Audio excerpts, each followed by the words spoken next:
Welcome back. The biggest meal of the year is coming up on December 25th, and we'll be concentrating, sorry, just stood in your foot there, That's on the right. turkey and ham next weekend.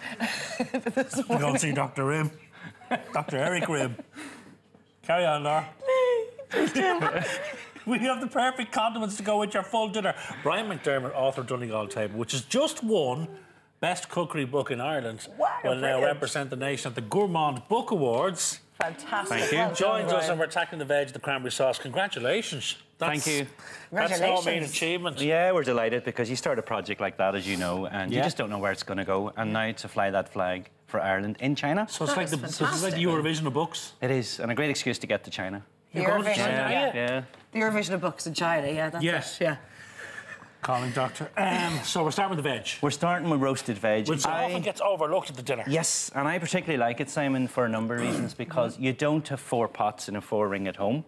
You can prepare the veg, get it roasted, it's in the oven, and you're not stressing. So what is the secret to roasted veg? Yes, what is it? The first secret, really, is don't to get... choose parsnips. Yeah, I love parsnips. Oh, me too. Oh, my God. See, these are Marmite now. I don't like them. Honey roasted parsnips. The first secret, really, is making sure that they're cut really uniform and as many sort of edges as you can possibly get. Okay, so I've done that with the parsnip, the carrots, and the rest of the veg. And you want edges on them because it's going to caramelise, is yes, because what we want to avoid is a real soggy mess, typically, that roasted veg gets. Because when they get a little bit, if they're left too long, is it, or we put too much oil on them? Too much oil, and the second secret to that is something that you actually don't see, because I have it in the oven for about a half an hour, and that is a really thick-based bottom tray.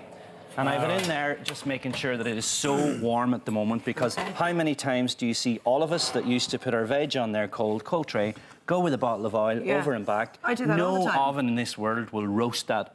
Get the tray heated up, the oil heated up. So what we're going to do is I've prepared the rest. Was that sweet potato or butternut squash? That is both going in. Garlic?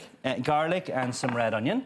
So again, peeled and chopped, and don't be tempted to buy these already cut up for you, because you're going to lose flavour and you're going to lose an awful lot of your nutrition as well. Sweet potato? Sweet potato, butternut squash. You can put some plain potato in there as well. Red onion, garlic. And then rather than drizzling the oil everywhere, you only need about 2 tablespoons. And what we're going to do at this point is toss it around, because now all of the vegetables, look, get coated with the oil. So when it hits the hot pan, it's going to basically start sizzling straight away. Nutmeg. Nutmeg. Oh, for Christmas, absolutely lovely. And particularly in potatoes. To season the veg. Oh, you have to season it pre, and some fresh ground. On the spuds, Brian? Oh, yeah, even in cream mash, they're just beautiful. What other seasoning are you putting on some there? Black pepper, and then I'm going to go straight to the fresh herbs. So rosemary and thyme, 2 woody textured herbs. They can withstand long periods of cooking. Finger and thumb, pull away the rosemary. Just pop it in like that, because it's going to go into about 1/10 of the size by the time this is finished. And the same with some fresh thyme. Don't be tempted, please, with dried herbs. They're like, as we say in the country, they're like silage. Okay, so that's it. And these are robust herbs. They can take this roasting. They can. Go through. And now your tray's hot, and you're straight in, and you'll hear a little bit of a sizzle there. And straight into the oven, which is at about 220 degrees. Marvellous. Okay, and... They look delicious. How long are you going to cook them for, Chef? Initially 15 minutes, and what's going to happen then is you're going to toss them, turn them over, and put them back in for about 20 minutes or so. But what we're after here is exactly what we've got, which is, look, caramelisation, crustiness, straight into the middle, family-style service.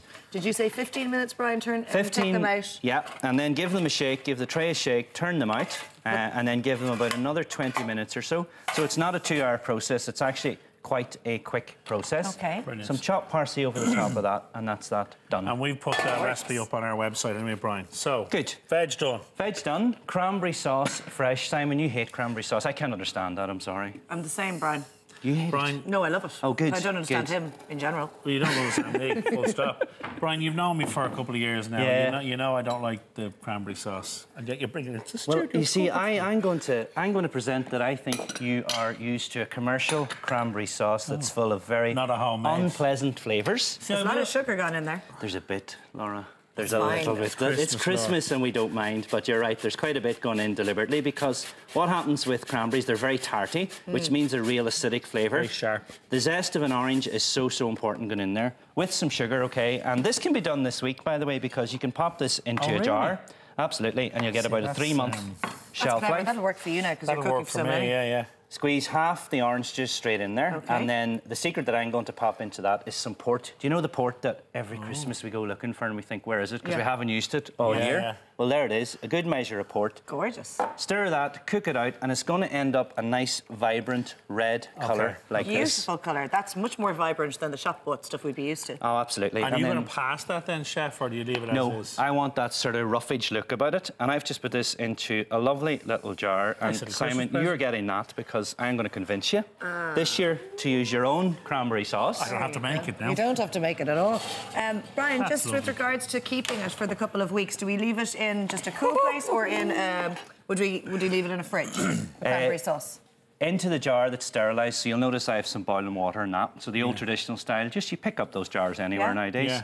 Boiling water, pour it out, hot sauce straight in, lid, let it cool at room temperature, straight into the fridge in about 3 months. Also excellent with the That's a great cheese, by the way. tip. Beautiful with just some Irish farm Farm based bread, and a bit of cheeses. bread. Yeah, grapes. And of course, you cannot serve cranberry sauce without turkey. See, I knew he wouldn't arrive today just with cranberry sauce. You were upset and you thought he might. Yeah. I'm going to stand over here because I'm going to wait for me dinner. Look to at get the served up beautiful to me. colours that you have there. So what have you got here? Is this homemade stuffing? It is, and I've just done that by sweating off some onion, garlic, some sage, fresh sage. He's ready to go. In with the breadcrumbs, nutmeg in that as well. I've In the brought some stuffing? turkey. Nutmeg in the stuffing? Yeah. So I've you brought some see. turkey so that you can properly taste the beautiful homemade cranberry hazelnuts sauce. or anything like that You in? can. Chestnuts is fantastic in it. Apricots is beautiful, or the cranberries themselves. Right. So I will pop that over there Come on, Laura.